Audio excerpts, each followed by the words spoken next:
Hi, everyone. Welcome and thank you for joining Coffee Time with Masterminds.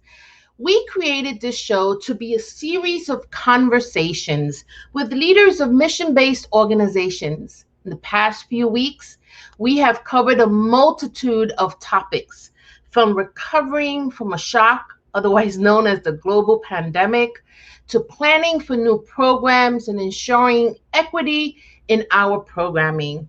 But one phrase has come up over and over again, and that's feedback loops. Today, we're going to be talking about collecting and using feedback. What does it mean? What does it look like? And how do you do it well?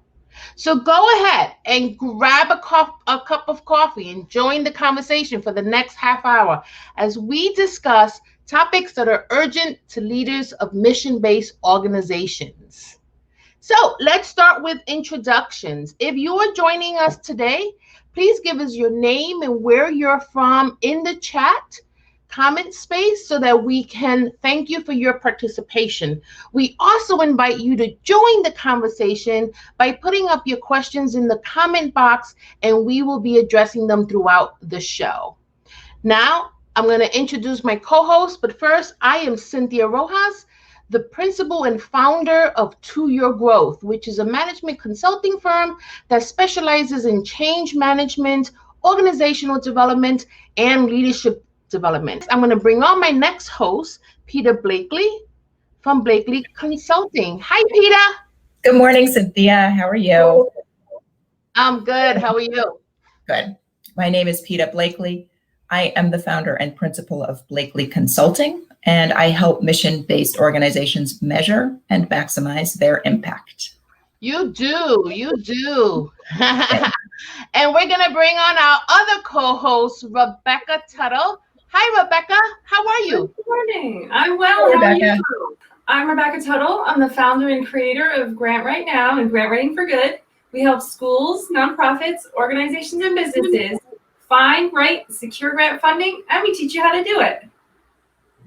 Cool. Well, we can jump right in, but first, I always like to frame the conversation and make sure we're all on the same page. So I'm going to start with Peter.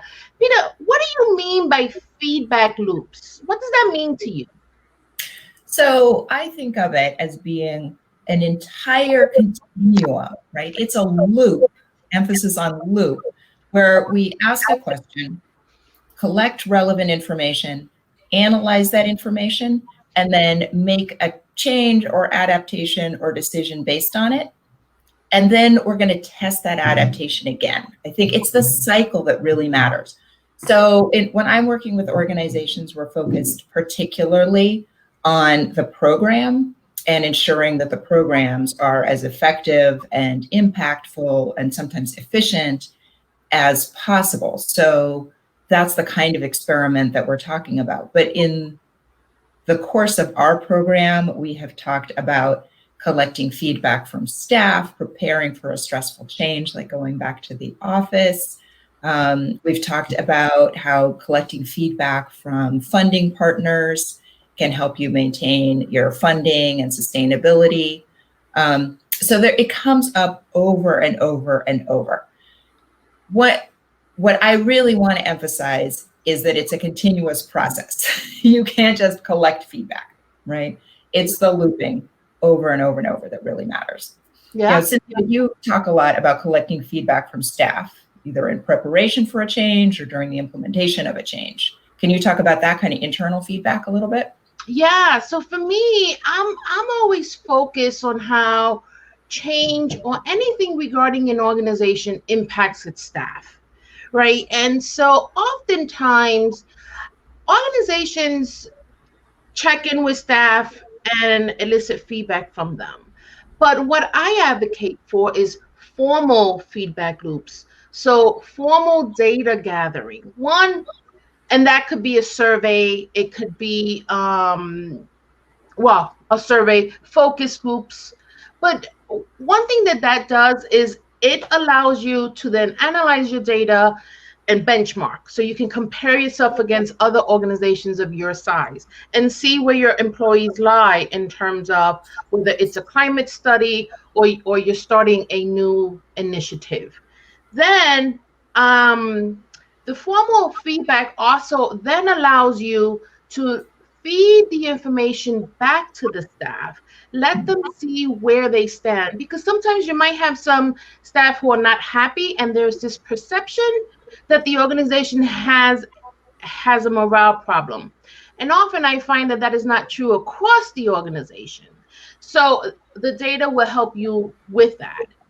And it's important for you to also then document what are the changes that you're going to make based on the data. Now, let me be clear. You don't have to change or address all the issues, right? But you do have to talk about them, recognize them, and validate them. So a formal process validates your staff, really gives you valuable feedback, helps you benchmark, and really places you in a spot of success. I'm losing my train of thought, but it places you in a more successful stand than if you're not gathering the feedback or you're making assumptions about your staff. Can I ask a question? This is so interesting today. And I'm going to see where this is going, because you said 3 things that could make people run for the hills. The first is formal. The second is feedback. And the third one being a possible morale problem, which sounds very human resources. So I'm really intrigued in this conversation today. I thought you said 2 really important things, at least 2 really important things. One was benchmarking. Yeah. Because I want to talk about that a lot. And then the other one was mentioning instruments, which we'll come back to. Yeah. But the first most important thing I think you said was honoring the time and energy that people put into providing you feedback. Yeah. Whatever the process, whether it's a survey, whether it's just a one-on-one, if you ask somebody for their opinion and they take time giving it to you, then you've got to do something with that. Yeah. Say that again. I like that. I'm going to type it in the comments. If you have asked somebody for their feedback or their insights or their opinions or their experiences, and they take time to give that to you, whether it's by completing a survey or engaging in a conversation or a focus group, you have to honor the time and the investment that that person has put into it, which means you need to have a plan to use the information that they give you. And that is so important.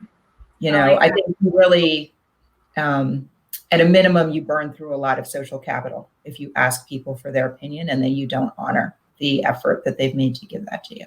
God, I love that sentence. You burn through social capital. Yeah. People are tired of being surveyed. Yeah. That is one downside. Surveys are great. I love surveys and I use them a lot.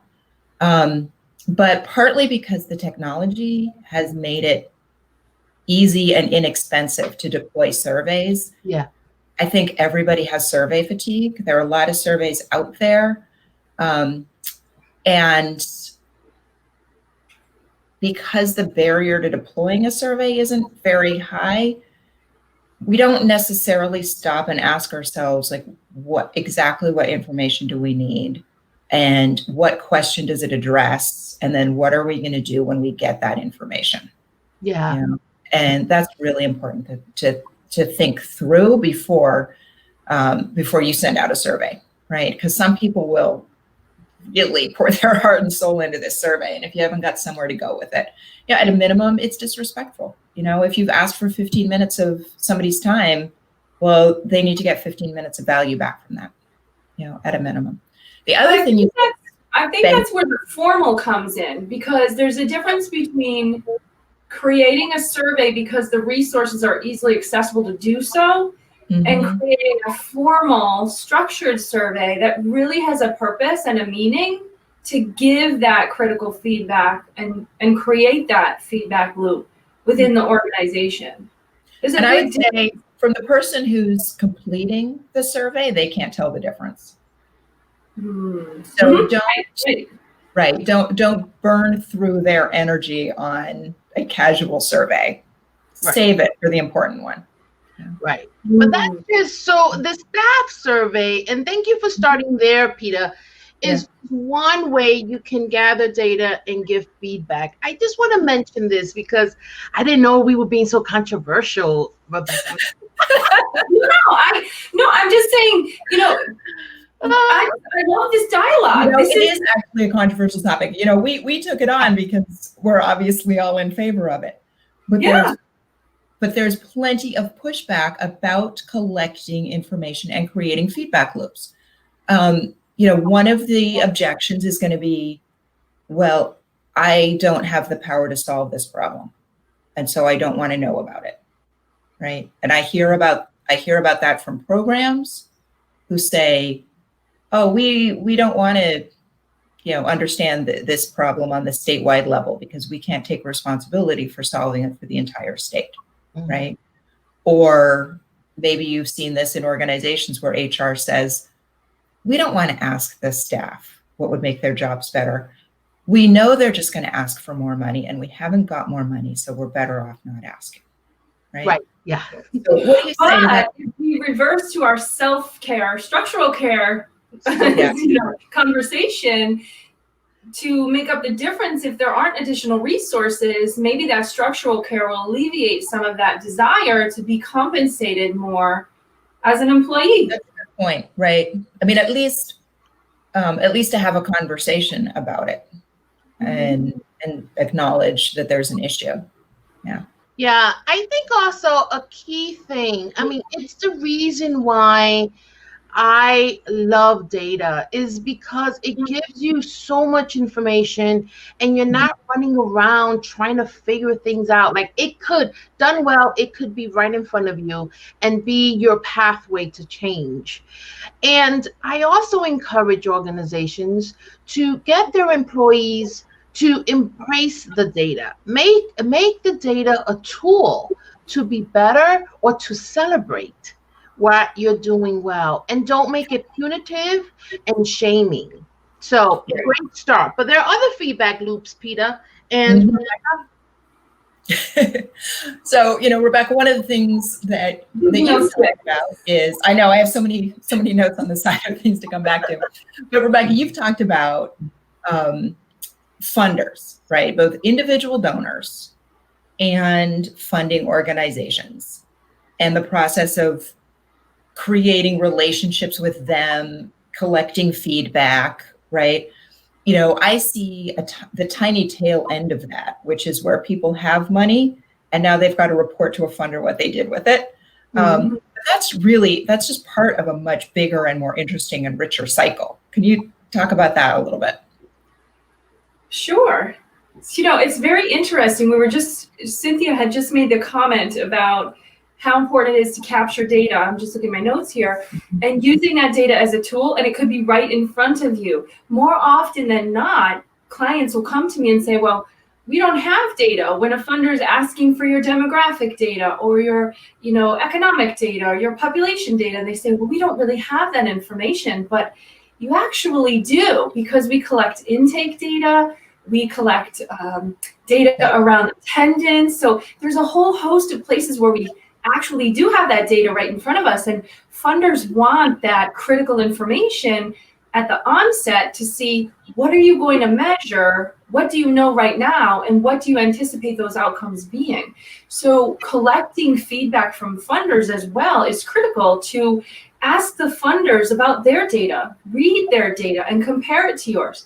Because remember, they're making an investment in your community, and they want to partner with you, bringing your data with their data to make a bigger difference, to produce even greater data. So that feedback loop with funders and your data points and applying for grants and letting funders know where you stand right now and where you could potentially, help out or be as a result of that funding. It's a really important feedback loop right there. You make such a good point about using your administrative data.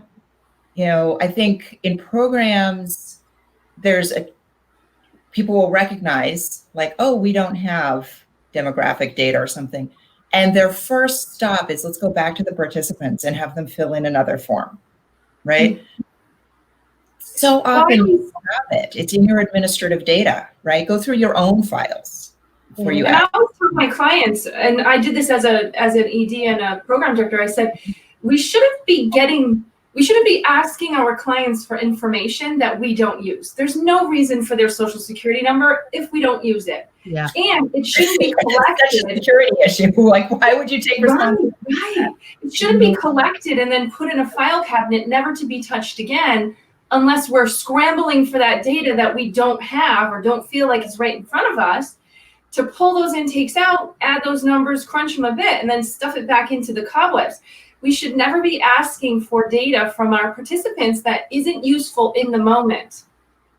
No, if you don't have a question, right? I always ask people, let's go back. What's the question that we have here? And if you haven't got a question that requires that data point, then don't ask for that data point, right? Mm-hmm. It's sloppy, it's irresponsible. And it's just another way when we're working with lower income or marginalized populations that we tax them again, right? I mean, I think we think when people are living in conditions of poverty that their time is worthless or free, and that's not true. So consider every minute that you are asking someone to fill in a form or complete a survey from your own perspective. Would you fill that in? Yeah, and it's you should always think about the people who you're getting information from as one of your stakeholders or end users of your data. And that doesn't happen a lot. I've been to clinics, I've been to places where I'm being asked for data, but I never get a feedback. I never get feedback on what happens with that data or what does it look like. And it could be as simple as doing a one-page newsletter that organizes your findings, and you put it in your waiting room. And this way, the very people who filled it out now know what it's being used for. I also want to respond to a comment that Peter made about making sure that you're using data you're going to use. One piece of data that gets asked a lot, and I'm not sure of its value all the time, is income. No. Income is so sensitive. It is. Unless your program is income specific, or there's something about that where the information is going to help you change something, I would encourage organizations to think about the income data point, because it's a very sensitive issue and it doesn't make people feel good. Whether you're making money or not making money, it's just something we don't tend to share in our culture. Yeah. And that's the lower income people are, the more they're asked about it, right? Because they need to use it to qualify for needs-based programs, things like that. So here's where I would say you might ask is if you want to ensure that your program is reaching a specific population, right? If you know, for example, that low-income students are underrepresented in your engineering program, and you want to make sure that those people are having access to your program. But I sometimes recommend, so what's a proxy? Can you ask people if they have a Pell Grant or, right, or something else that doesn't actually require them to disclose their income, but might say, this is close enough. This tells us this is roughly the pool of people that we want. And Peter, just for people who may not understand what a proxy is, one of the more popular ones, I think, is school lunch. Yes. Right. Yep. So a proxy is a piece of, well, in the wider world, proxy just means something that's standing in for something else. In the data world, when I say a proxy, I mean, what is a piece of information that represents closely enough the construct that we're trying to measure or get at? Yeah. Yeah. Yes. Cool. You know, there's so many things I'm writing down right now. I know what my next episode is going to be. I have so many things turning in my mind. That has come up several times. And I think this is, another possible artifact of it being so easy and cheap to distribute a survey, is that I have a lot of conversations with clients where they go straight to distributing a survey. And I'm going to encourage us all to back up and say the instrument follows a whole lot of other decisions. So the first question is, what do we need to know and why? What are we going to do with that information? And then who needs to tell us that information? And then you get to how should they tell us? Nice. Yeah. A survey is useful if you want to ask a lot of people. Maybe you want to have some anonymity about how they answer the questions. The people that you are going to ask this question of are good at reading, because surveys are generally written. There are ways that you can survey children who can't read, but we'll save that for another show, or other people who are pre-literate. But there are a whole lot of other instruments in the world, right? And even a survey doesn't have to look like a link in my email, right? A piece of poster board with 2 questions on it, and I put a sticker under my response, that's a survey, right? Yeah. All of those things are surveys. But there are other things where maybe you just want to ask people. Yeah. I love the survey. They have it in some places where you're walking out of a restaurant or you're walking out of a space and there are like these 5 faces and they're I love that. That is my favorite survey instrument. And you just hit your response. I love that. Yes. I want to be the person or the company that's in the background analyzing the data. Yeah, they have those at the airport. Yes. I saw one at security at Heathrow. I love that. It's my favorite survey. It's only the information that we need on a scale that everybody can understand. Yep. And it only takes a second to respond to it. The only thing you have to be able to do is read the question. Yeah. I love it. Yeah. And so that speaks to, it doesn't have to be complicated. So Rebecca said, oh, Cynthia, you used the word formal. And you're right, that can be intimidating, but it doesn't have to be, intimidating. It doesn't have to be stuffy. It can be well constructed. Oh, yeah. Without being stuffy. Right. That's the formal piece. Mm-hmm. Yeah. Yes. Yes. And so, yep. Go ahead, Rebecca. Well, that goes back to what we were talking about. There's a formal structure to it, but there's also dialogue about the intentions of it. So if you explain to the respondents why you're collecting this survey data, how you're collecting it, who should respond, all the things that Peta just listed in her items there, then people are more inclined to participate and take down that wall of caution when they hear the word formal survey, because they now are part of it, they understand it better, and they don't see it as so intimidating, because you're explaining to them what you want to get out of it and then letting them know about that feedback loop to give that information back out and disseminate the results of that survey. All too often we hold that close to the vest and we never give the results back out. And, I just want to go back to the point you were making about income. We're in the midst of a pandemic. I could make $200,000 last year, lose my job from COVID-19 pandemic, and my income could go down to 0. So income that I've reported previously that has either allowed me to access services or hindered my ability to access those services, that income level is irrelevant now, and it's changed, it's different. So what are we really using income to evaluate when we are trying to access these critical services that we needed through these nonprofits and other areas that we're seeking help? I don't believe in using income data if it's avoidable. And the other piece is the school lunch data comes off of strategic school profile data, which is a year old. So those numbers are constantly changing throughout the school year that's current, and you're using old data that we really need to find new ways of capturing real-time data that's more useful for us for what we're going through right now, especially given that we're in the midst of a pandemic. Yeah, so I love to fill out surveys, and I hope I don't start getting a lot of phone calls from market researchers. I love filling out surveys because I want to see how they're put together. But Yeah, I analyze how they build their questions and how they do the interviews. I got selected for the American Community Survey. It was like the highlight of my year. I was so Oh my excited. God. And I just finished doing the Nielsen's, you know, the one for Oh, television. yeah, I did that. Yeah. Wait, really? I've never met a I mean, human 20 years ago when it was like a bubble chart. Uh-huh. Yeah. Oh my God. So I just think that was like a 6-month process. Mhm. So I just Mhm. signed up for another survey because I actually had some feedback on their product. And I had to make the appointment using some online system. It was great, easy. And I didn't get a call back at the time that I set the appointment, and I waited for them. I was checking emails, but I was at my desk waiting for them.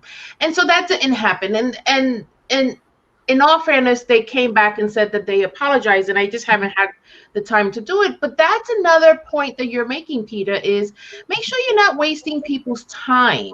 Because what that told me is that maybe my feedback is not that valuable.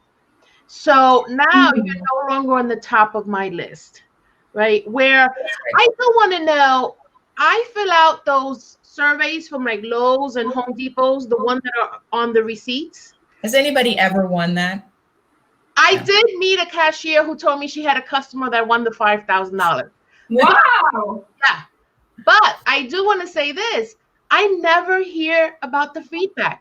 What does Home Depot, Lowe's, Dunkin' Donuts do with this feedback? It would be wonderful to know what they do with it and how they've become better, right? Yeah. So that's another, and we are not picking, let's just do a disclaimer. We are not picking on Lowe's, Home Depot, and Dunkin' Donuts. We all love them or like them. We just want to give an example because they do a lot of surveys. Yeah, and we like yoga too. We were never picking on yoga. We're not picking on yoga. We're not picking on yoga. But if you want to send us an email and give us your opinion, you can. We met with lawyers yesterday, right? This was so controversial. Well, Cynthia, remember last episode you were saying, "Oh, is this a secret? I really love secrets." So all of the, businesses or major chains that are collecting this survey data are using that to entice us to shop with them, to entice us to frequent their store, to become one of their consumers. So they probably keep it under the vest so that we can't go in and say, I know what they're going to trick me into buying today. You know? That's true. I want to talk about, before we wrap up, I do want to talk about like one other thing about feedback loops, and that's timing. Yes. It's, I call it cadence. When I'm developing a data plan with a client, I always ask, what is the cadence of this information? How often are we going to collect it? And, what's the frequency with which we can adjust it? And there are some things that we look at on an annual basis. There are some things that we look at on a quarterly basis. Sometimes they're the same things. There are some things that we look at on a daily basis, right? Yeah. So for example, usually your board is going to be looking at annual measures, right? How many people did we serve? How many of them graduated? How much did some measure change for them? That kind of thing. And when you're doing strategic planning, you're thinking like 5-10-year arcs, right? So you've got long, slow cadences. When you're looking at something like customer satisfaction, that's something that you could adjust today, right?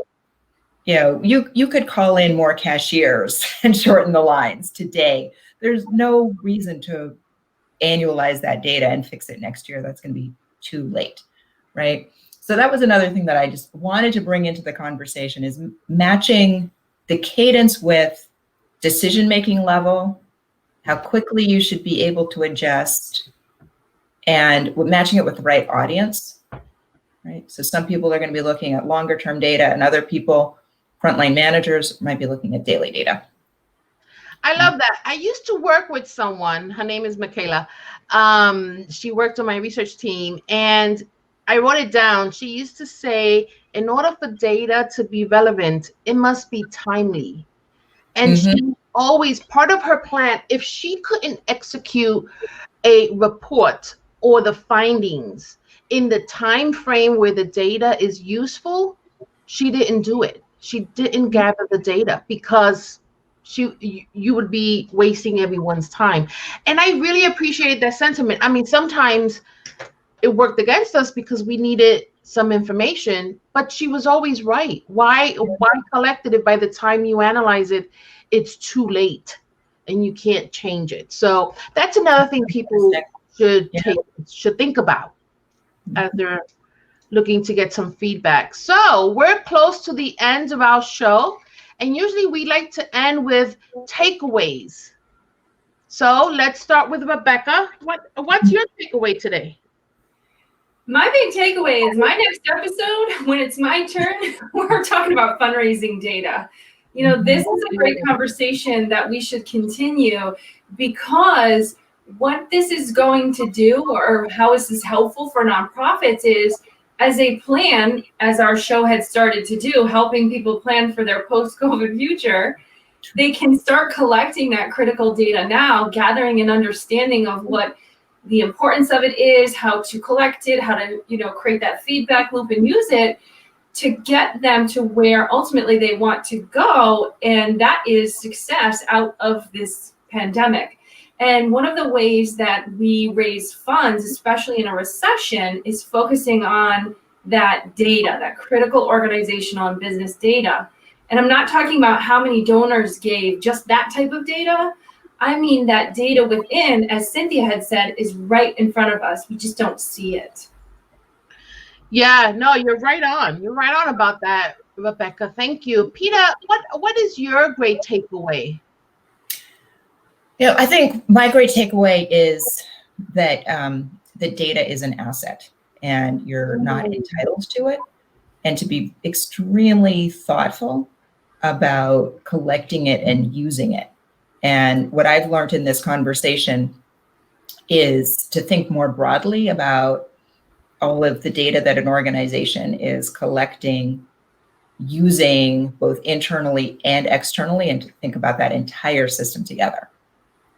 How about you, Cynthia? I love that. I love what you just said. Data is an asset. And yes, I believe is an asset. But Peter, you also said something today that struck me. You mentioned don't annualize data that would benefit you today. You don't have to wait to the end of the year. Again, feeding off of being very careful about the burden you put on your stakeholders, but also the person I work with, Michaela, talking about making sure that data is relevant, and that has to do with timing. So for me, it is a reminder that one of the important things about data is feeding the data back and doing it in a timely manner and not waiting to the end of the year if you don't have to. All right. So next week we'll be back, same time, 10:30 on Friday, and we're gonna have a great show as well. So have a great week. Have a great weekend, and we'll see you next week. Take care, everybody. Bye.